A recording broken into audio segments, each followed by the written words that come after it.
Hey guys, so YCS Peru is right around the corner, and so I thought I'd take the time to do my monthly meta analysis where basically I go and watch what the top ranked players on Dueling Book are playing and then map out those decks and have a discussion of the meta. Now of course I can't track down all of the players, but I did try to get as many as I could, and don't forget to check out my monthly tier list by the data videos. I'll do the next one next week after YCS Peru. And so of course, before we continue, a big thanks to my sponsors as always. Links and discount codes in the description below, so definitely go check them out if you want some Yu-Gi-Oh supplies.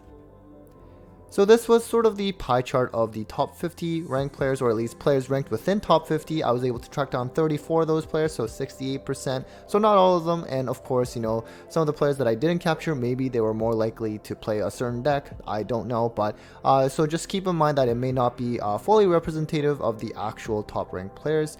Now, at the same time though, I did manage to get all 10 of the top 10 players and almost all of the players between 11 to 25, so that's pretty interesting. That hasn't happened yet before. So overall though, still a third of the players missing, but you see right away that Kashtira, no surprise, or maybe it is a surprise, I'm not sure, in terms of how much of the top players playing this deck, about a third essentially, at least among the ones that I collected. Still really considered as the best deck. Really strong, does a whole lot of banishing, and it's sort of trying to evolve into a way where it's trying not too hard to die to Nibiru, for example, either playing Ibli or maybe just ending on the Arise Hard Pass. Mathmech, this is interesting, so it's obviously a good deck, but it's kind of interesting how much it's exploding, at least on Dueling Book, and who knows, maybe we'll see a decent amount of this representation at the YCS. That'd be exciting. We haven't seen this deck topping a YCS for a little bit now. Now, one thing that you'll clearly see is that Labrynth is missing, as well as Traptrix is missing from this top cut representation, and I'm pretty surprised by that, especially last month when I did this. You saw a whole lot of Labrynth, and that was before people really knew how strong Labrynth was going to be in this format.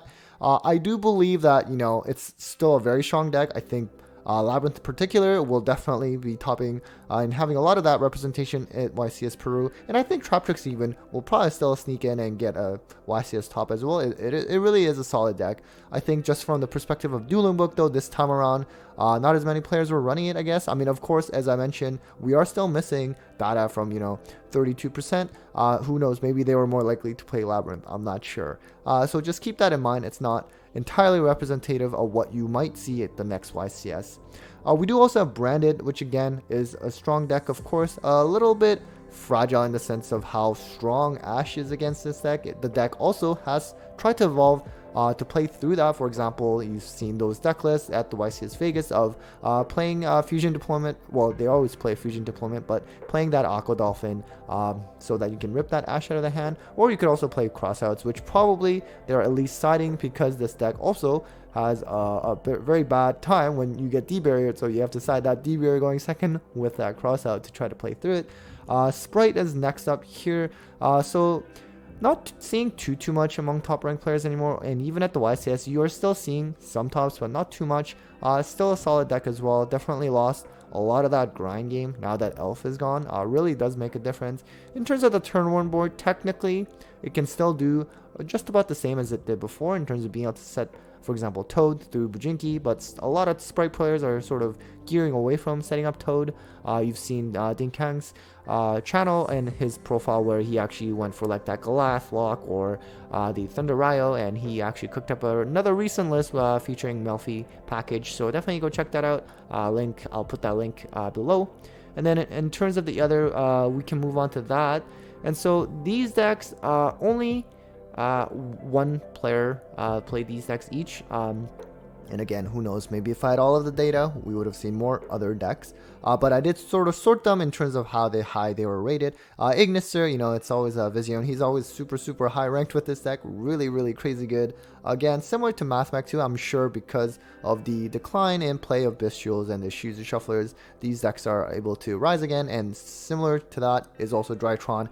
This is by S. Veneno. I've actually interviewed him before on a DB profile a couple formats back. A really nice guy, really good player. Obviously, really killing it right now on Dueling Book with Drytron. I'm sure he's happy to have this deck back at a playable level again. Sword Soul, again, one of the better decks. If you check my meta tier decks, or rather the top meta decks and their cost breakdown, you would see that Sword Soul has a very budget friendly aspect to it, which is nice to see. Now, of course, unfortunately, because of so many players running something like Sphere Mode or Lava Golem, it does get hit indirectly because of that, because it really doesn't set up too big of a board presence, and it also definitely needs to keep their monsters on board for something like Blackout to be live.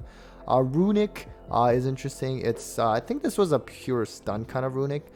It's a great card, or rather, it's a strong deck still because of those Ishizu shufflers going away, which really hampered this deck's ability to recycle their spell cards and then be able to draw. So it's kind of back to relevancy again.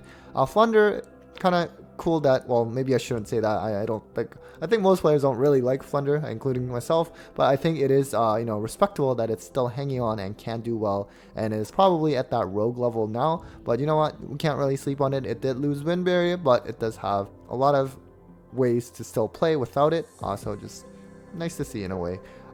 Dark World, this one's cool because this is actually by S Crow. I'm not sure if I'm not pronouncing his username properly, but he's the one that really has one of the most experience points on Dueling Book, and you would probably know him most for him playing Mermails for most of the time. He's been on Dark World for quite some time now, even during that tier limit format, I noticed.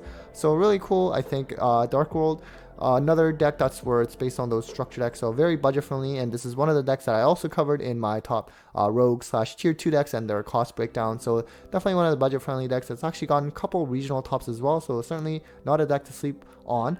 Very combo heavy, or more like FTK style kind of play, because you're just solitarying for like 15 minutes straight. So not the best deck to play against, but nonetheless still kind of cool to see being high rated with it. Tier elements still in there, I guess. You know what? I think it's obviously not going to see the same level of YCS representation anymore, but it's still a strong deck. It's a bit more luck dependent now in terms of your mills. Of course, you lost a lot of those shufflers, and you lost a lot of names too. It's kind of insane that they just limited all of them right from the get-go. I thought they would just at least limit Havness, but so it does. It's a little unfortunate for the tier limit players, but I think it is still alive and you can still play it. And then as for the dragon, this one's actually Professor Sunrise. I actually interviewed him as well recently. It's not your traditional Dragon Link, actually. It's more of a bestial strategy control is how he called it, and there's some Dragon Link stuff in there, but for the most part it's a bit different than what you would traditionally expect out of a Dragon Link deck. And then lastly, we have Evil Eye, which is really cool. They did get recent support, I believe, and I actually, at the time of recording this earlier today, I actually did a deck profile with this Evil Eye player DDS, so definitely stay tuned for that. That should be up within the next day or so. So it's really interesting. I still remember when this deck first came out. I believe in like 2019. It was kind of a very anti-meta strategy as well. Now it's funny because at the time I was playing True Draco because I had just started playing competitively, and that was an easy deck to learn. So when I was playing against this deck, I had no issues because obviously True Draco does not special summon. But it's cool to see, even after all these years, kind of a forgotten archetype and now getting support and actually being playable, and a player doing really well with this, I think is really cool to see. And so if we were to look at the top 10 most played decks on Dueling Book right now among all players and not just the top ranked players, you actually see that, again, Kashtira is the most played deck right now. Not too surprising, and it also usually has a pretty high win percentage, around the 60% mark. Trap Tricks, though, was the second most played deck online right now in the last 7 days, which is really insane, but not too surprising. It did have some initial hype, of course, with the Trap Tricks structure decks just releasing, but even beyond that initial hype, I know that this deck is going to see a lot of play, particularly online. I mean, it's a really good deck. And then you have some of the other familiar favorites like Branded and Spright and Sword Soul, and again, if you follow my tier list by the data videos, I'll also break down, some of their win percentages and other YCS tops, that kind of information, but not in this video, so I don't get too repetitive. In terms of the other remaining of that top 10, again, you do see Labrynth. I think it's sort of dipped in place since the last time, but still a lot, 6th most played deck online, not to scoff at. And we did not see it among those top ranked players that at least I tracked down. There, of course, we're missing a few, but still, this is a very strong deck. I recently did a profile with the one and only Ryan Yu, who finished first place at OTS Championships with Labrynth, and he actually believes this deck to be definitely the best deck in the format.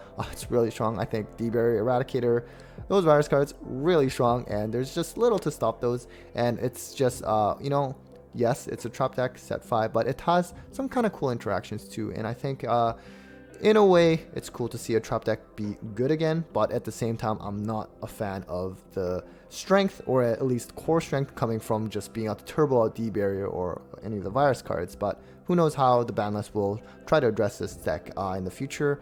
And then we also have Math Mech, as I mentioned. You do see a lot of top ranked players running it, but among all players, it's also still pretty popular. Naturia is kind of interesting that it's actually seeing a lot of play right now. It's obviously a good deck. From my understanding though, it kind of struggles when a lot of people are playing hand traps, which you didn't see too much of last format in tier format, but now everyone's running Ash, for example, because of branded, and Ash on Mole Cricket is kind of hard, or rather kind of high impact as well. But interestingly, I will also be doing a deck profile with a friend. He has some kind of spicy Naturia Pirelli deck profile apparently for me, so we'll try to record that on Monday. Dark World, again, another popular deck, and as you saw, at least YCS Peru, he's doing really well with this deck. And then lastly, Sky Striker. Seems like no matter what, no matter how good Sky Striker actually is in a format, it seems like Sky Striker always sees a lot of play. And you know what? This format is actually, I think, a lot better than what it was before, now that those Bisque Shields and Grave Shufflers are not as much of a concern. And also, Sky Striker got Triple Tactic Thrust, which really is an indirect support for them. They're going second deck, and now you have another way to get into Engage, as well as all these other different kind of board wipe cards. So, you know, it's I think a better situation for a lot of the decks out there. Although, of course, the format, there's always going to be complaints about any format. I think the main complaint about this format is just the amount of sort of pseudo FTKs going on in terms of, you know, Kashtira and zone locking, branded and gimmick puppet, or Labrynth and the D barrier. But all in all, I think it's still, you know, fun to play this game. Of course, I always have fun. But anyways, you know, hopefully this video was helpful in terms of laying out the meta and just giving an overview of what the top ranked players are playing, and who knows, maybe a bit of a representation of what we might see at the YCS. Of course, I do think that we'll see definitely a lot more Labrynth and some trap tricks in there as well. But thanks again for watching, and of course a big thanks to my patrons as always. I really appreciate the support, and so again, thanks for watching guys, and take care.